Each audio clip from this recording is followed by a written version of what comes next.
Y'all, it's Hope here from Crafty Hope, and welcome.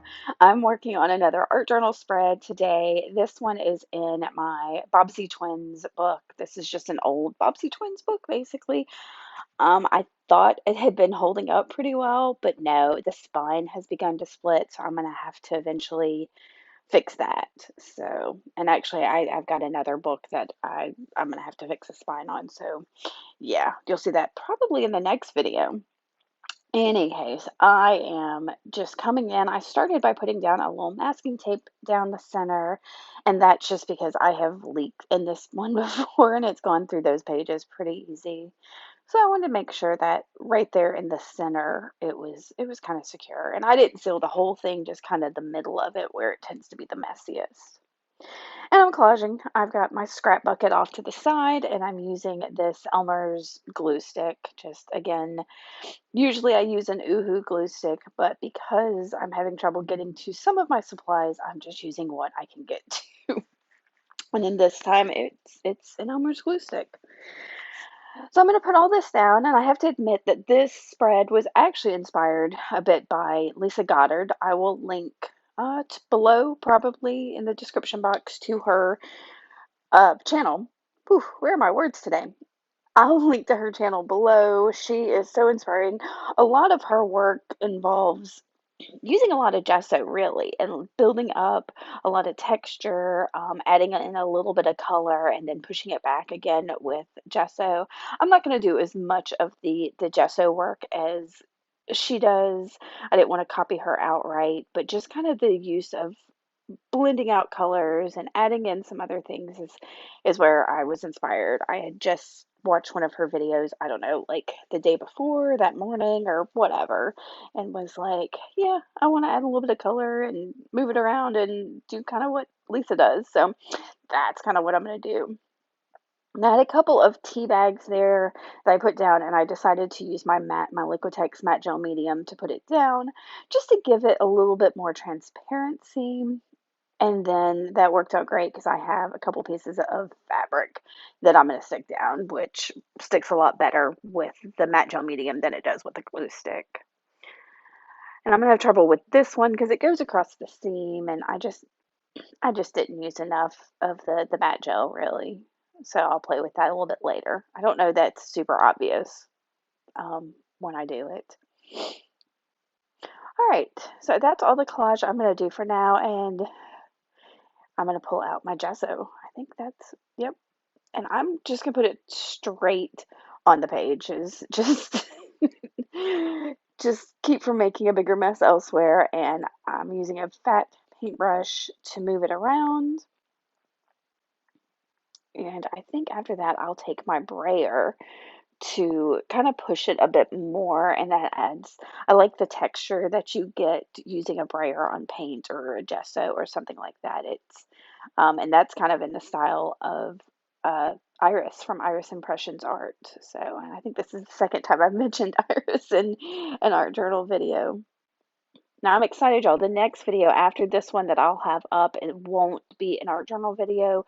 It will actually be a jewelry making video, and I'm super excited about it. So whether you're a fan of mine for the art journaling or general crafting, I hope you'll watch that one because it's got some neat techniques in it. I'm super excited about it. All right, so I tried most of that gesso there, and then I'm coming in. I just got a box full of the Stabilo all pencils in graphite, which I've been wanting for, I don't know, y'all, like 2 years or something, and I finally just broke down and got them. Was placing an order for a bunch of other pens and stuff, and decided, I need a little pick me up, a little happy, a little craft supply happy. So I threw those in my Amazon cart, and so this is really the first time I'm playing with it. I might have used it for something else, but I can't remember.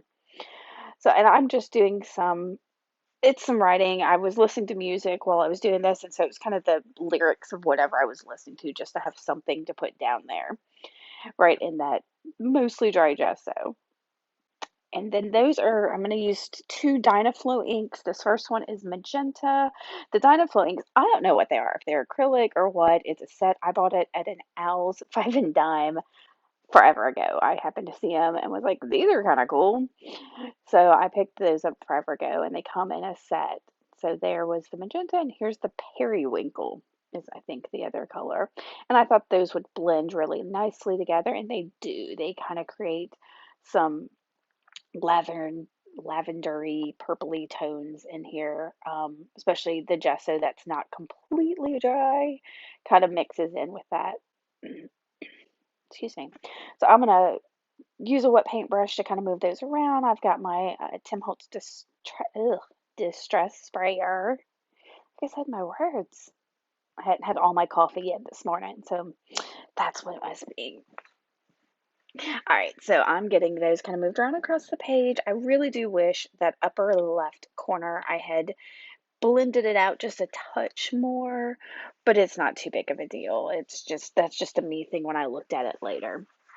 I started to dry it, got it mostly dry, and then blotted it a little on both pages. And this moved some of the paint from the left to the right. You see there on the bottom right corner, there's a little bit of that periwinkle transferred over. And that's fine. It's extra texture and all of that. And where some of the fabrics where it wasn't drying as much, so I dried it some more.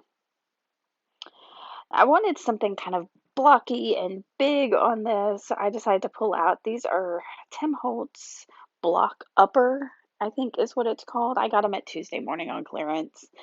And y'all, I've heard recently that Tuesday Morning's not going to be selling craft supplies anymore. Is this true? Have y'all been to? I haven't been to a Tuesday Morning in like 2 months because I've been up in bed with a broken ankle, so I haven't been anywhere. But I've heard a couple other people on YouTube mention that they're not going to be selling craft supplies anymore, and that makes me so sad. Let me know if you've heard this too, or if I don't know if there's some caveats to that or anything. But I'm a little disappointed. Where are y'all gonna find your bargain craft supplies? I don't know. Is it just gonna be the Dollar Tree? I don't know. I think what's that new one? Pop Shelf has some craft supplies too that I may have to check out a bit more. All right, so I'm using my StazOn ink and stamping on top of this with, I just kind of put an array of letters. I wanted just a mix of something kind of obscure and abstract in the background, and those were handy. I think I need to replace my StazOn. Y'all can see how it's kind of gray on there, and I don't know if it's these foam stamps or if it's I need new StazOn. I'm gonna think it's the StazOn. So, what do I have here? This is a fine liner bottle, and I have it half with fluid acrylic black ink or black paint. Yeah, acrylic, black acrylic paint, fluid. Yeah, those words are not sounding right to me.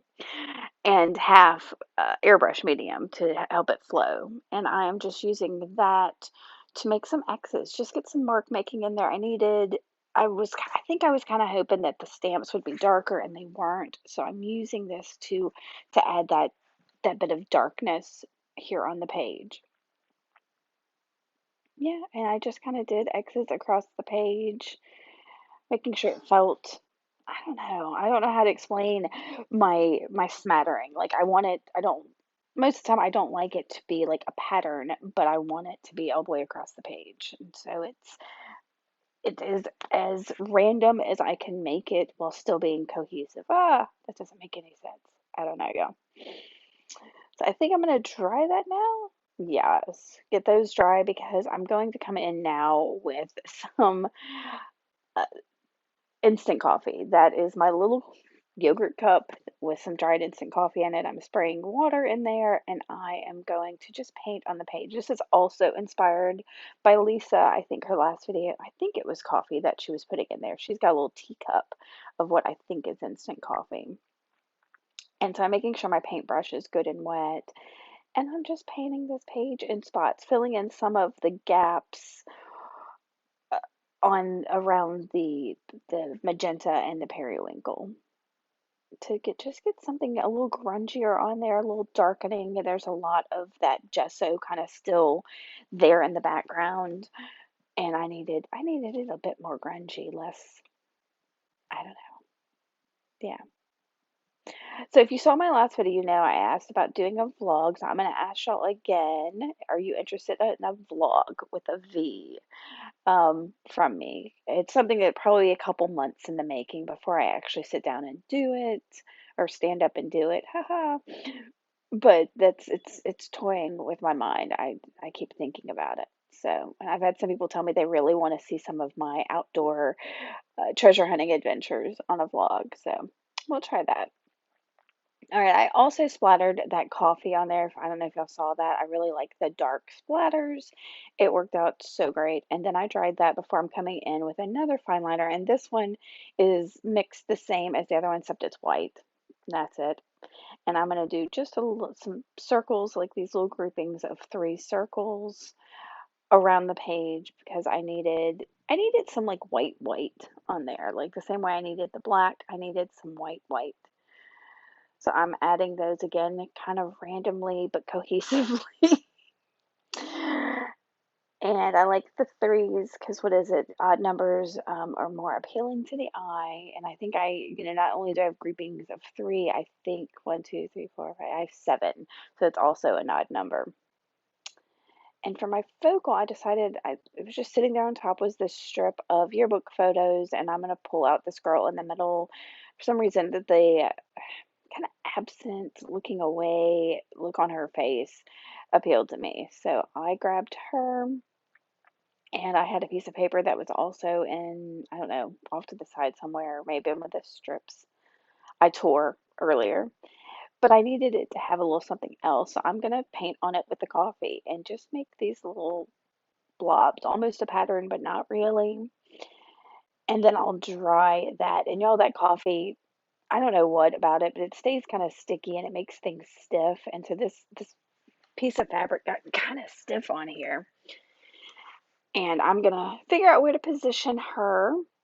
And we're nearing the end of this, y'all. This is coming together. I'm really liking it, but I'm gonna make one more step there at the end that really brings it all together. Now, I'm sorry that the whole positioning of this with the camera is a little weird. I'm still not at my craft desk, so I don't know. I think I was zoomed in too much for this.